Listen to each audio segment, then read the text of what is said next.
Hi everyone, Julie here. Welcome back to the YouTube channel. Today I'm going to edit a couple of images from a recent workshop that I went to. This one, which is a fabulous image, but the facial expression wasn't really that great. So what I actually did was I did a bit of a head swap. So I just thought I'd go through. I took a face from another image,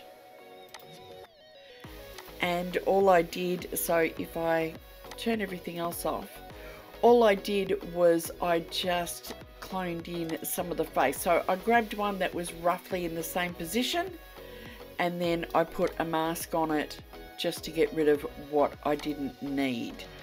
So that was the easy step. Then I want to go through some of the other things that I did on this image just to give you an idea.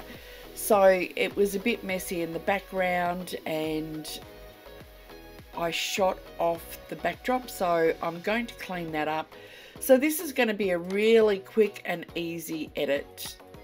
So let's just grab the lasso tool.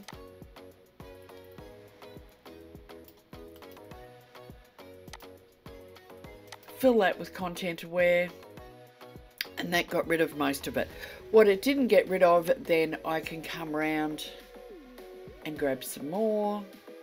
So we're sort of starting to get somewhere there. It's still a bit messy up here, but I can come in and clean that. There's still marks. So what I'm going to do is I'm going to come in with my clone stamp tool, make that quite a bit bigger, and I'm going to just come in and clean.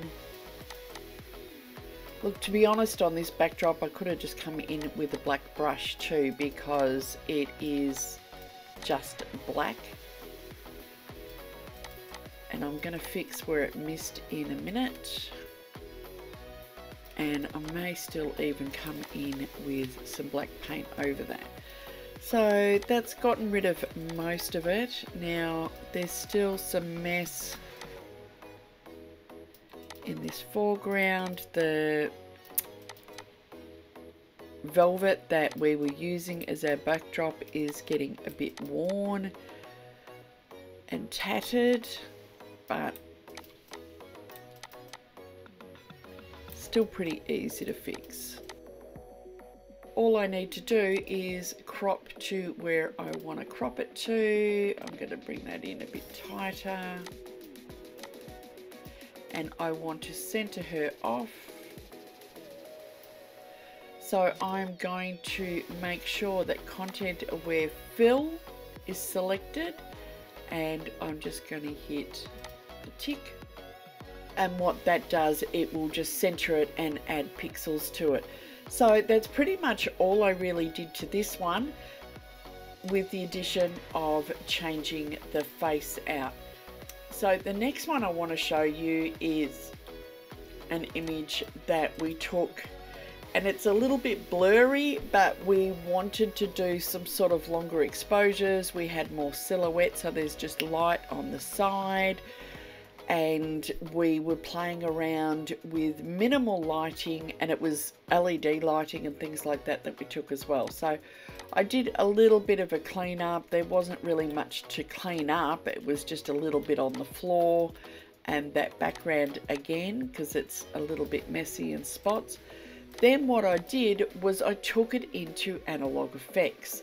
So if I go back to this layer, and I'll show you what I did. So I went into NIK Collection 7 and went into Analog Effects.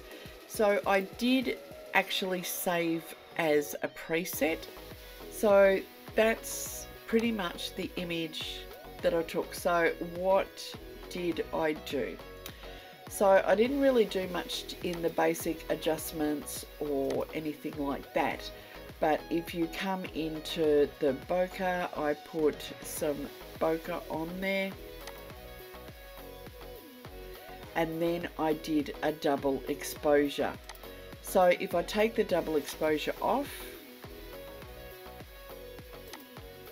and put it back on, I used the same image as my double exposure or my second exposure, and I can move that around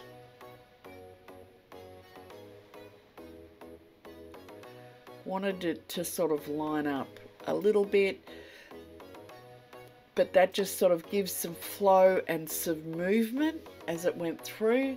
I put a light leak on, and this is just a soft light leak. This is number 1 that I put on. I then also went in and put a bit of a dark vignette, so that draws the eye in through the center of the image. I then added a film type, which was just Cool Glacier number 1, and that's pretty much it. And then of course I saved it as a preset. Don't forget, if you want to bounce backwards and forwards and try different things, you can convert to a smart object, and that allows you to go backwards and forwards between Photoshop and NIK.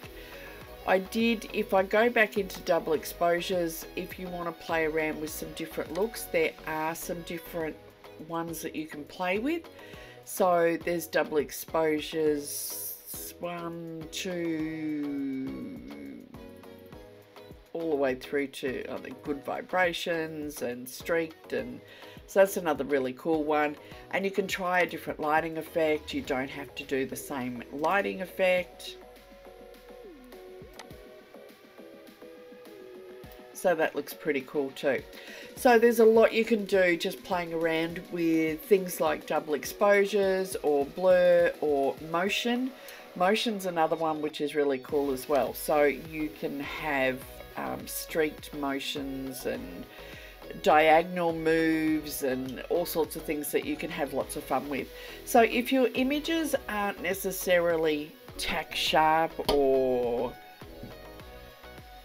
what can I say, a proper image, if that makes sense, what they classify as a good photo, if it's more in the creative realm, especially if you're playing with things like long exposure and creative blur, think about taking it a step further, and you can make some beautiful, beautiful creative images by adding a little bit of double exposure or motion blur or whatever. So that's it for today. I hope you enjoyed that, and I will see you next time on YouTube. Don't forget to like and subscribe. Bye for now.